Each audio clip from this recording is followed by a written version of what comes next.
Welcome to our study of the book of Revelation. I'm excited about the time we'll be sharing together. But first, I need to give you a couple of disclaimers. I do not claim to be an expert on this subject. I do not have all the answers, and I may not even be right in some instances. But I find the book of Revelation to be very interesting, and my goal is to give you a handle on it and to remove some of the apprehension that people have towards this book.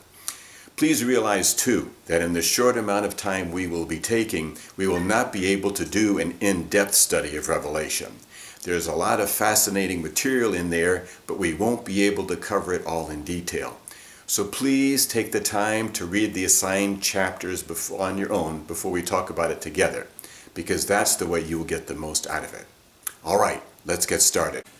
As you know, the book of Revelation is actually the revelation of Jesus Christ to his apostle John. John was the only disciple that actually lived to an old age. So this is basically information that Jesus revealed to John. So what is the value of reading Revelation? Well, in chapter 1, verse 3, you see 3 requirements in order to receive a blessing. It's actually a challenge. First of all, there's the challenge to read, which is what we're going to do.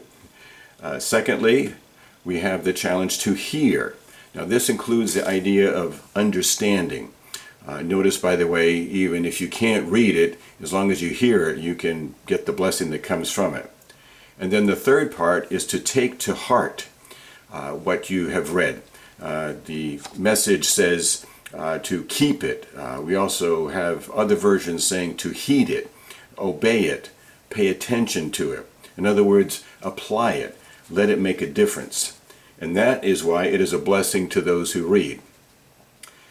Why is this book more important than other books? As you know, we should obviously read the whole Bible, but we need extra encouragement to read this one because Satan doesn't want us to read it. So therefore, God has specifically given us this blessing for those who read. The purpose is to be prepared because the time is near. The Message says the time is just about up, and I think we agree. And you know, the closer we get, the more we understand what is going on. We can understand more in our day than it used to be the case back in the days of even our parents. Now you may have noticed in chapter 1 verses 12 to 16 that a little word is repeated frequently, the word like. In fact, I counted it 6 times. This brings up the question of symbolism.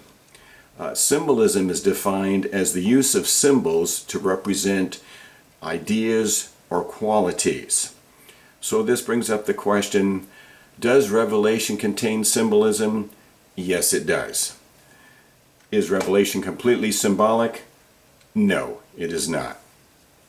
So how then do we distinguish the literal from symbolic in the book of Revelation? You see, there's a danger to make it be completely symbolic and make it have no real reference to what's going on in our world today. So we need to look for some different clues. For example, similes and metaphors. Those show comparison. Those are expressions sometimes using the word like or as. You've read some of that in chapter 1, verse 13, talked about John seeing someone like a son of man. So that's a comparison, and that's showing a bit of symbolic understanding of what he is looking at. A second clue would be to look at the context.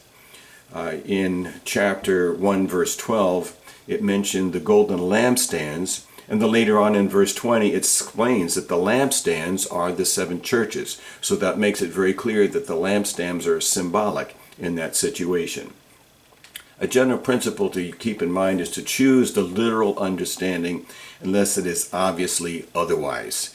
If the Bible says that there was a 12 million man army coming from the east, there's no reason to understand it that way unless there's something expressly that tells it otherwise. So we basically choose the literal over the symbolic unless there's something that would indicate otherwise.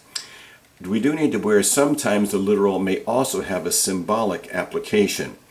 For example, we will be noting shortly that the letters to the 7 churches, yes, they were actual churches, they were literal churches, but there's also a symbolic interpretation to it as well.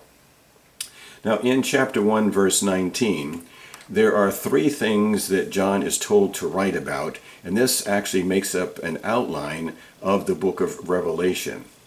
The first thing he's told to write about is what you have seen. That's what we'll be looking at here in chapter 1. And then secondly, he's told to write about what is now. That's chapters 2 and 3, the letters to the churches. And then the third part, the majority of the book, is what will take place later, chapters 4 through 22. And John's instructions are to write it down and send it to the churches, including us. So let's take a look at Revelation 1, what you have seen. This is basically John's vision of Jesus Christ, as you've read through, and we've noticed a lot of symbolism there. So let's take a look at that. We commented already that he's like a son of man. So this vision is of someone who looks like human, although they're not completely human. But then we have a lot of other items that are symbolized here as well. We have the golden sash. Oh, that often symbolizes holiness. Gold, it was used in the temple the closer you got to God. The white head and hair, well, that reminds us of someone who's old. And in former societies, an older person was considered to be very wise, okay? So of old dazzling, how would we like to be considered old and dazzling with our white head, right? Eyes like blazing fire. This refers to judgment. Feet like bronze also refers to judgment, particularly victory and judgment. We have the voice like rushing waters. When you think of rushing waters, perhaps you think of a waterfall or just the waves crashing in at the beach. This brings across the idea of power and authority. The double-edged sword, that speaks of divine judgment. And a face like the sun, again, we think of the sun with its incredible heat and power, and it reminds us of God's power and glory. Okay, so this is primarily then a vision of Jesus Christ with a lot of symbolic description, because it's kind of hard to describe who he is. So while we could take a lot more time on chapter 1, we're just going to move along quickly now. I hope you've read it, and some of the doxology, if you will, the praise that takes place there. But let's move on to chapters 2 and 3, what is now. Now this records letters to the 7 churches in Revelation. These are the last recorded quotations of Jesus, and these are the only words he spoke directly to the church on earth. So that makes them very significant. Why 7 churches? They're chosen because of the combination of strengths, weaknesses, and differing characteristics that would convey many lessons to the church throughout history. It's kind of like God's report card for the churches.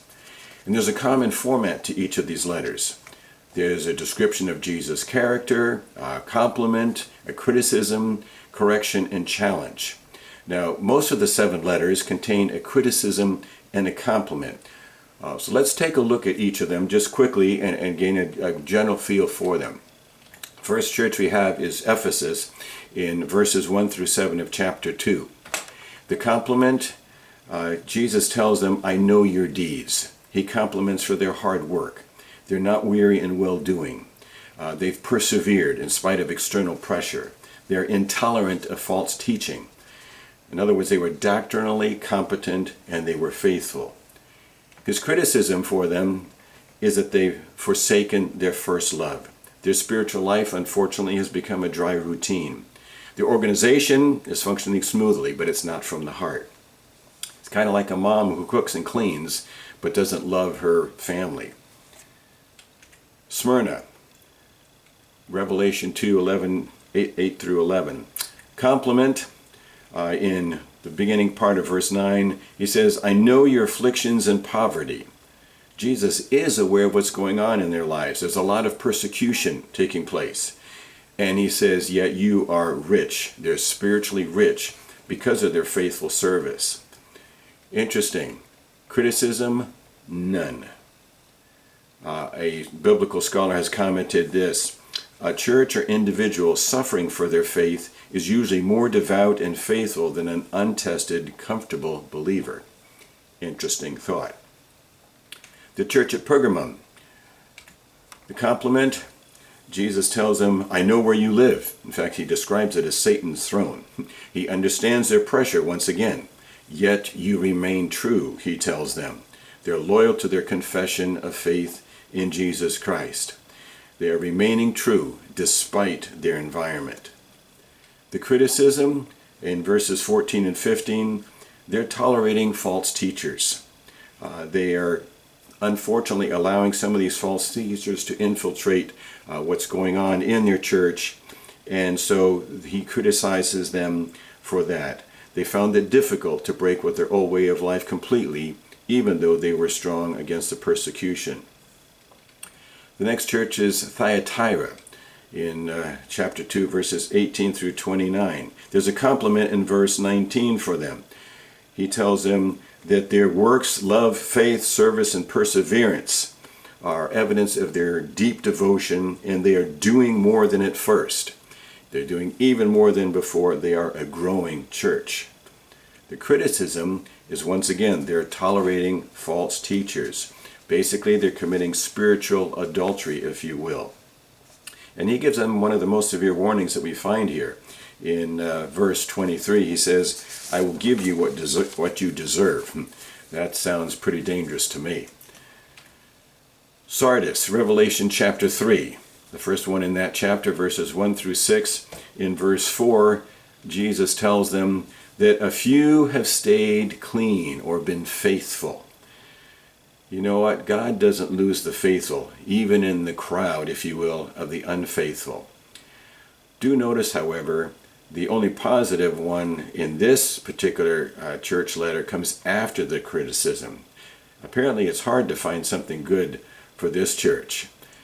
The criticism is, according to verses 1 and 2, they have the reputation of looking alive, but their deeds are actually dead. They may have actually been spiritually alive at one point, but now they're just existing on human terms. Their works are not complete. They're not fulfilling their obligations as believers. They're not supporting their reputation. Philadelphia. No, this isn't the one in Pennsylvania. In Revelation 3, verses 7 through 13, we read about them, and according to verse 8, Jesus compliments them that they are faithful despite little strength. They've been working faithfully for God in the work of evangelism, but they're doing it in God's strength, not their own. And once again, there is no criticism to this church. Which reminds us, God's evaluation of us is not based on the amount or extent of our work, but on our faithfulness, obedience, and perseverance. The focus on evangelism encourages reaching out to others rather than dwelling on oneself. Maybe that's why they have no criticism. And then we come to the last church, the church of Laodicea, in chapter 3, verses 14 to 22. The compliment? None. Really sad. So what on earth is going on in this church? Well, Jesus' criticism of them is in verses 15 and 16. He says they are like lukewarm water, stale, stagnant. Their basic attitude is one of indifference. This is extremely distasteful to God. The idea of spitting them out is the idea of vomiting, actually. In verse 17, he criticizes them for their smug complacency. They're self-sufficient. They think they've got it all handled under control. They're focusing on material wealth. They're unaware of their spiritual poverty. Contrast them with the church in Smyrna. They were materially poor, but spiritually rich. Laodicea thinks they are materially rich, but actually they're spiritually poor. So this is a particularly sad church. Now, you might have noticed as we read through each letter, there's a phrase repeated at the end of each letter. Whoever has ears, let him hear what the Spirit says to the churches, plural. Well, why is that there? Well, first off, back in those days, letters were often circulated between one church and another.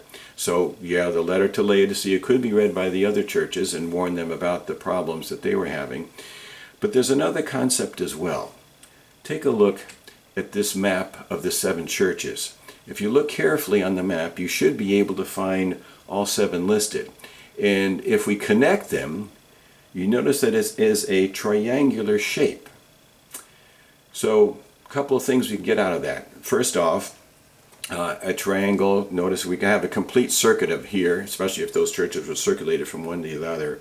So it goes all the way around, and of course if you know your biblical numerology, 7 is the number of completion.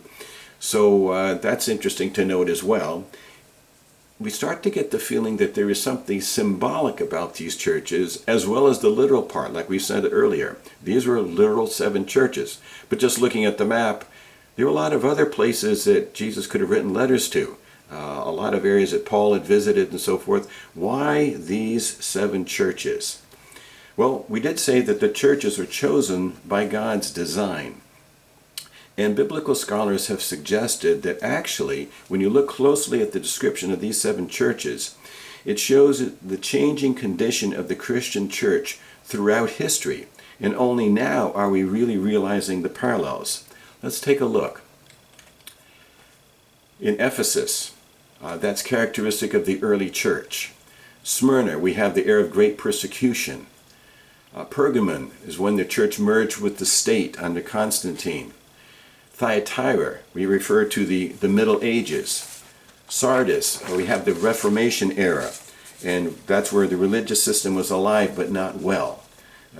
So there's Reformation in certain areas of doctrine, but human traditions and elaborate rituals remained. Only a few were walking faithfully. Then we have Philadelphia. This seems to refer to the missionary area where there was a great spiritual awakening and an outreach to the lost through doors which God had opened. And then we have Laodicea. Interesting to note. The suggestion is that that's from the early 1900s to the present day. When you think about it, the church in our time, there's a general indifference to spiritual things. Religious things are usually tolerated, at least up until now, but usually condescendingly as well. There's a general apathy in churches. A lot more of it's been a social club. They're indifferent to real spiritual needs. So as a general rule, Christ is kept out of the church. Wow, that's kind of scary. Because if that's the last church, and this is referring to the church eras, this would be referring to the end of the church age. In fact, as you were reading through, you might have noticed there was a progression in what Jesus said to each church. In chapter 2, verse 5, if you do not, I will come. Chapter 2, verse 16, otherwise I will soon come. In 2:25, hold on until I come. Chapter 3, verse 3, I will come like a thief. Verse 11 in chapter 3, I am coming soon. In chapter 3, verse 20, here I am, I stand at the door. We get the distinct feeling the time is near. Now we're going to be taking a look more at that in our next several chapters, and even understanding a little bit more of this transition from the church age to what's going to be taking place later. But perhaps we just should remember something here. The Bible doesn't teach us exactly when all these details will take place. But it does say, like it says in 1 Peter 4:7, the end of all things is near. So be clear-minded and self-controlled so that you can pray. So yes, we certainly do need to be praying for our country, for our world, and for Jesus to fulfill all his prophecy, what he has said is going to be happening in the end. So we'll be talking more about this next time, but in the meantime, let's pray.